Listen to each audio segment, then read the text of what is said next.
Et alors, le programme de la journée, aujourd'hui, je vais essayer de lancer une manip. On va monter en manip là tout à l'heure, on va parler un petit peu science quand même. Parce que jusqu'à maintenant, vous m'avez vu plus dans l'administratif ou ce que je fais vraiment la plupart du temps, écrire, lire, ou voilà, régler des problèmes. Donc là, on va s'amuser un petit peu aujourd'hui. On a un petit peu de temps, mais on va surtout finir la conférence de la semaine prochaine pour les étudiants. Donc c'est une conférence scientifique dans laquelle il y a un petit questionnaire et d'ailleurs vous allez être mis ou vous avez été mis en fonction de quand vous voyez cette vidéo à contribution hein, puisque c'est un questionnaire que je vous donne aussi et voilà je vais sûrement répéter cet après-midi. Il me reste peut-être quelques slides à faire et après je vais répéter un petit peu donc voilà. Bon alors là je suis dans la salle de manip et en fait là je viens de finir une acquisition. Alors très rapidement je vous parle un petit peu là cet échantillon. En fait, vous voyez, je vous montre là, comme ça on voit bien. C'est dans une, alors c'est un échantillon d'une collègue en fait, et j'ai essayé d'analyser avec ma technique qui est sous les yeux, là, qui s'appelle la spectroscopie Raman.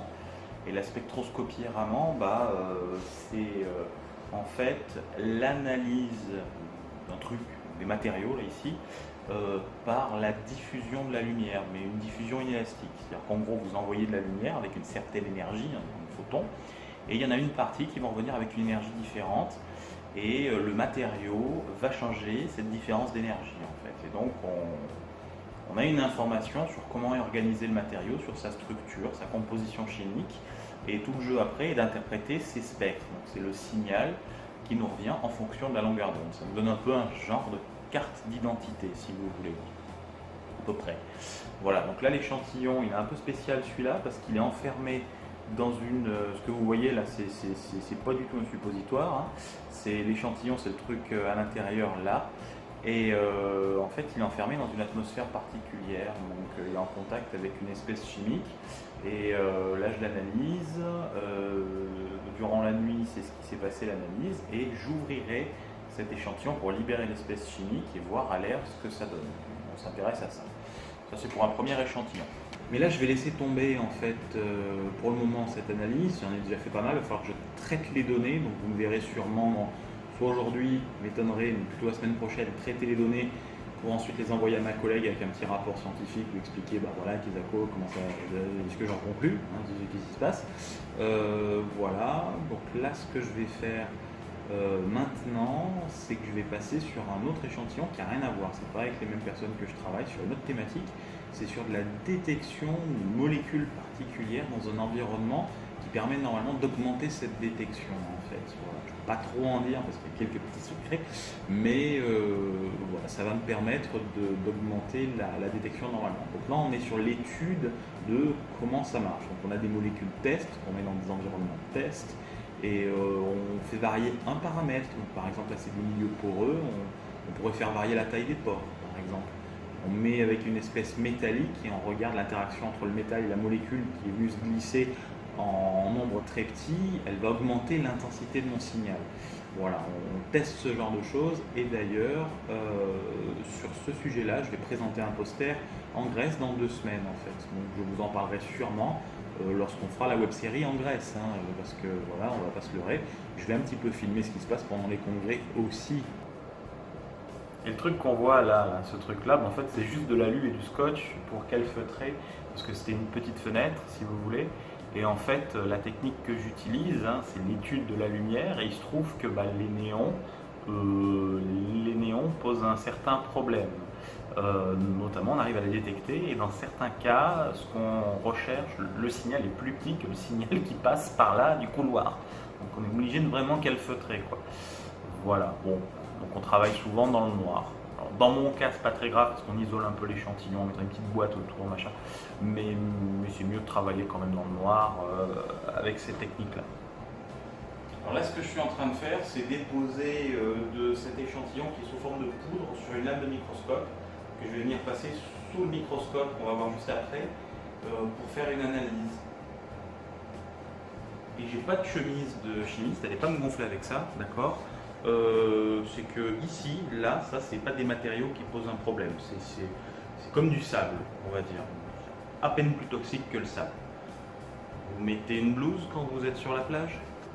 Donc là, ce que je viens de faire, c'est positionner l'échantillon. Je vais maintenant regarder à l'écran parce qu'il y a une caméra qui va me permettre de me positionner à quelques microns près avant de pouvoir lancer véritablement les analyses. Donc c'est une phase de positionnement du faisceau laser. Ce qu'on voit ici, qui est tout flou pour le moment, donc on ne voit pas grand chose, c'est en fait un signal qui vient de ce petit détecteur là, qui est comme une webcam, un petit peu plus performant qu'une webcam, mais en gros c'est une webcam.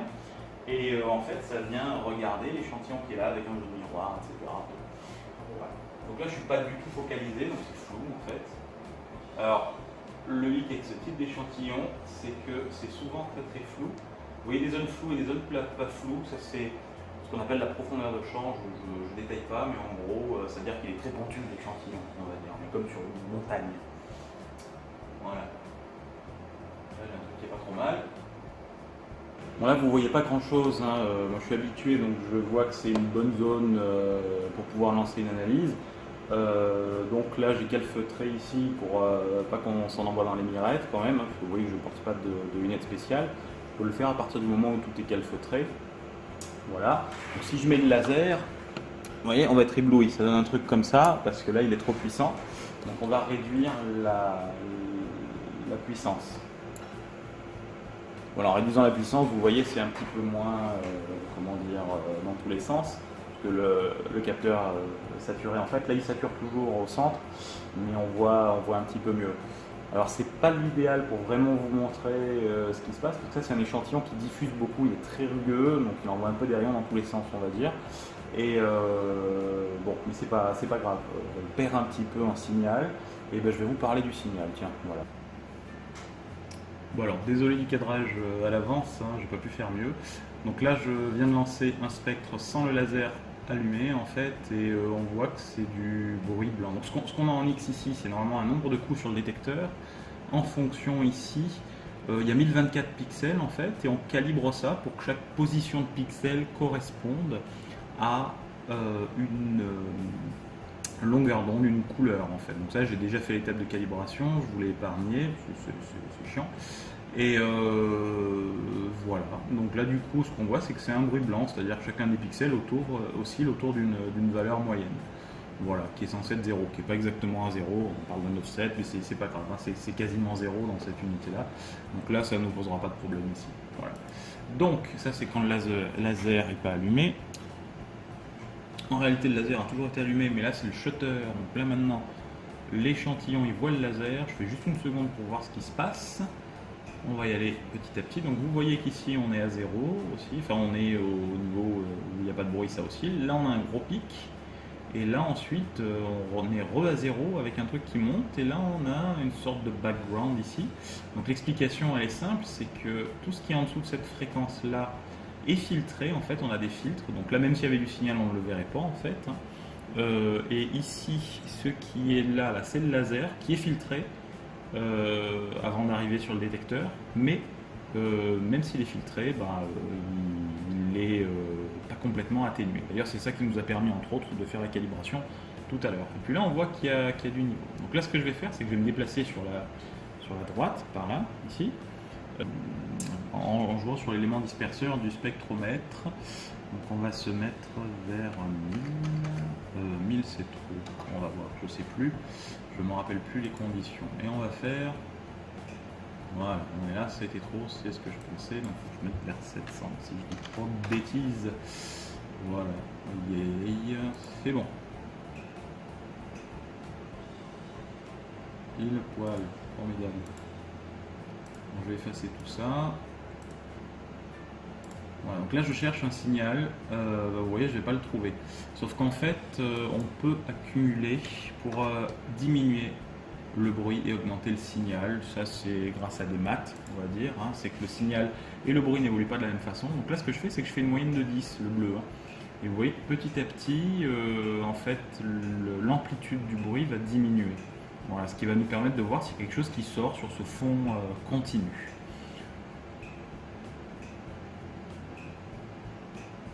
Je suis bien conscient que j'ai pas accumulé assez, hein, donc là on va voir, je vais les décaler un petit peu pour qu'on puisse regarder.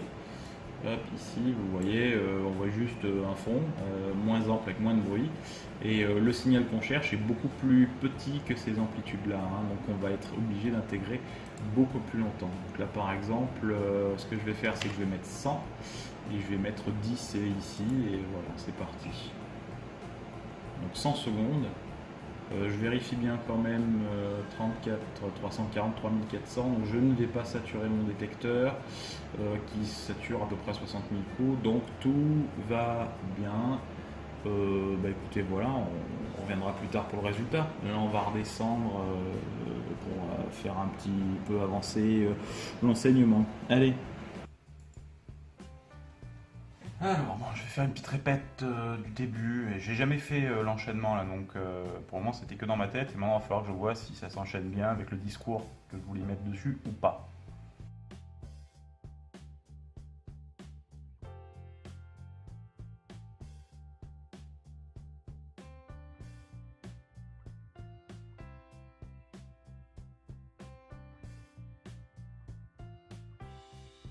La manip, je l'ai oublié.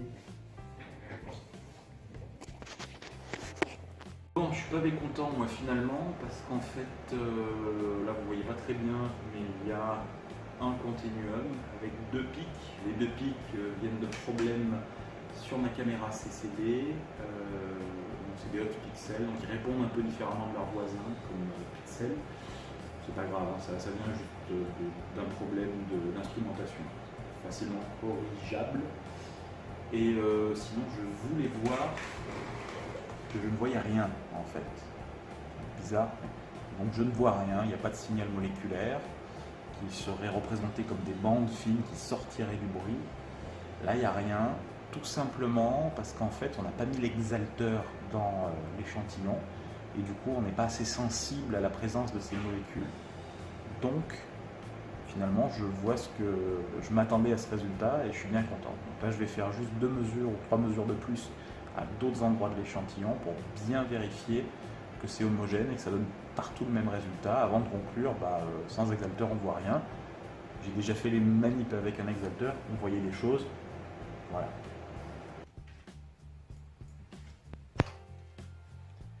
Mercredi après-midi, lors de la conférence, en fait il y a 3 conférences et la dernière c'est des étudiants qui étaient en stage cet été qui vont en donner une. Du coup je vais leur donner les informations et leur demander le titre en fait pour pouvoir mettre dans le programme. Bon, on va un peu s'occuper des cours d'histoire des sciences, donc normalement je donne lors de mon premier cours un document dans lequel il y a tous les trucs administratifs avec le calcul de la note, avec quelques informations. Il y a un cours en ligne sur voilà, comment ils peuvent récupérer les PowerPoint que je vais leur diffuser, etc. Je leur mets des liens vers des vidéos en plus. Voilà, donc tout ça c'est expliqué dans un document. Je ne retrouve plus le document. Ah oui, ils visitent un musée aussi à un moment donné, qui est sur un des sites en fait, qui est tenu par un enseignant-chercheur qui est chargé de cette mission. Et je ne retrouve plus les documents. Pourquoi je l'ai mis là? Je l'ai retrouvé, mais je l'ai mis n'importe où. Alors du coup, je me suis retrouvé en étant dans le cours en me disant mais tiens, au fait, va falloir que je commence à voir mon cours un petit peu. Et j'ai une version numérique où les étudiants peuvent venir récupérer des informations. Je mets des liens vers des vidéos, des documents, etc. Bon, des documents pédagogiques, tout ce que vous voulez. Et du coup, j'ai essayé de modifier un truc parce que j'ai vu qu'il y a une vidéo qui n'était plus accessible. Et il y a un bug informatique a priori, donc j'ai fait un ticket là, numérique pour envoyer aux gens qui gèrent ça, pour leur décrire, donc description COMAS pour décrire le problème. J'ai testé sous Chrome et Firefox, c'est pas un problème de navigateur, donc il y a un souci ailleurs. Donc je ne peux pas modifier pour le moment en fait mon cours, donc on va faire autre chose de plus pressé. Donc pour ceux qui souhaitent faire leur intervention de cette UE sur Luvigny et qui ne m'ont pas encore répondu, merci de compléter l'onglet correspondant. Pourriez-vous répondre avant lundi soir, lundi 17h, que je puisse transmettre au polarité afin qu'elles incluent vos noms dans les créneaux sur AVE. En vous remerciant. Alors, le support, réponse du ticket, bah, c'était rapide. Bonjour, votre souci actuel provient du fait que le logiciel, l'application est encastrée dans l'environnement numérique. Alors, le service informatique s'occupe actuellement de détacher automatiquement, c'est-à-dire de l'ouvrir dans un nouvel onglet. Ouais. En attendant, nous vous conseillons de cliquer sur détacher en haut à droite de votre fenêtre pour pouvoir utiliser Amethyst sans bug supplémentaire lié à l'ENT. Une vidéo tuto, 30 secondes, se trouve ici. Parfait. Cool. Bon, là il y a trop de choses, alors je vais prioriser un petit peu. Alors, ce qu'il faut que je fasse, c'est liste et attribution étudiant de L1. Ça, il faut qu'ils aient l'info mercredi. Donc, il faut que je fasse ça mardi pour que la liste soit le plus complet possible. Ok, c'est pour mardi de la semaine prochaine. Ensuite, qu'est-ce que j'ai dans l'ordre? Il y a la conf. La conférence, ça c'est pour l'enseignement. La conférence, il y a 2 posters prêts. Donc ça c'est fait. Il y a 2 €. Il y en a un, je l'ai déjà donné, qui est prêt, il faut que je le revoie. Et l'autre, il est à faire. Mais je vais partir d'un qui ressemblait pas mal. Et la conférence, c'est la semaine du 18 septembre, donc dans 1-2 semaines. Donc ça va pouvoir attendre la semaine prochaine. Je sais pas encore quand. Il y a l'invité allemand qui vient avec son échantillon pour faire des manips. Mais il vient le 11. Donc c'est bon. Ça, j'aurais peut-être un mail. Ouais, c'est bon. C'est bon. Ensuite, qu'est-ce que j'ai? J'ai là le matin, mercredi matin. Pour mercredi matin, mais il faut que je voie avec Béatrice, qui est la co-responsable. Donc réu, il faut que je fasse une réu avec Béatrice pour préparer la réu de rentrée. Bah, ça c'est lundi ou mardi, puisque c'est mercredi matin. Voilà. Ensuite, alors sur la remédiation, donc la production d'outils numériques, il faut que j'ai fini l'élément avant la fin du mois. Remède.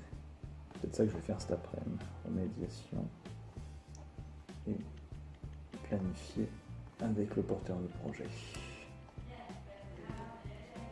Sinon, ça pourrait être lundi ou mardi aussi. Ok. Sur les formulaires pour accéder à la zone restreinte du postdoc, est-ce que tu peux m'envoyer le résumé de la mission et de l'activité prévue en français? Alors pour le montant du financement, en fait ça peut être le montant approximatif, on n'a pas besoin d'être précis. Donc ça, en fait, c'est juste la postdoc attaque en janvier, c'est juste pour qu'elle soit autorisée à venir dans les lieux en fait.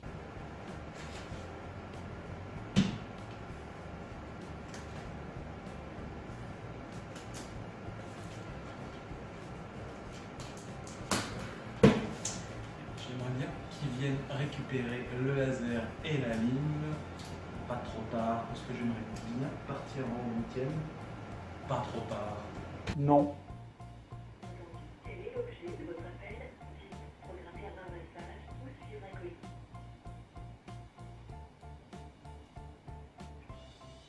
Programmer un ramassage. D'accord. Programmer un ramassage.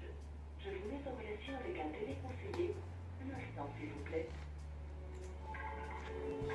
De transport. Suivez votre expédition ou programmez une nouvelle livraison. Vous avez un numéro de compte PNB.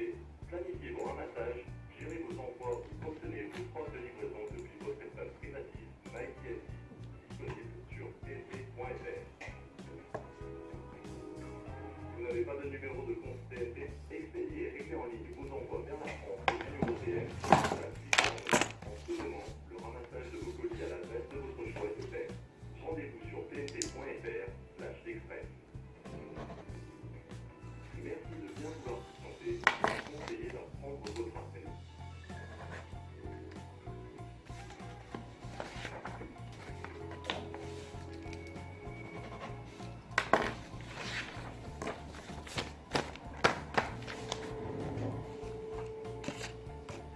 Bonjour et bienvenue, service client de TNT, transport expédition express en France et à l'international.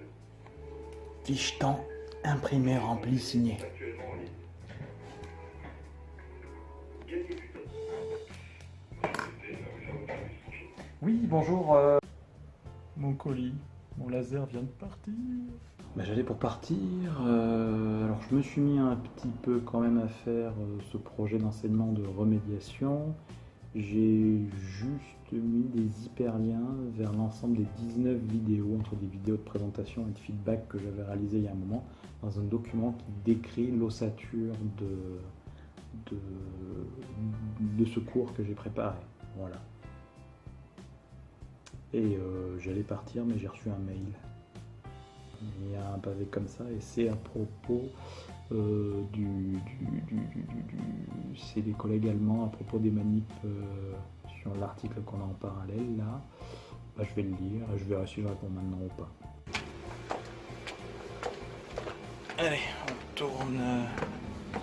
On va tout éteindre pour le week-end et on rentre à la maison. C'est fini.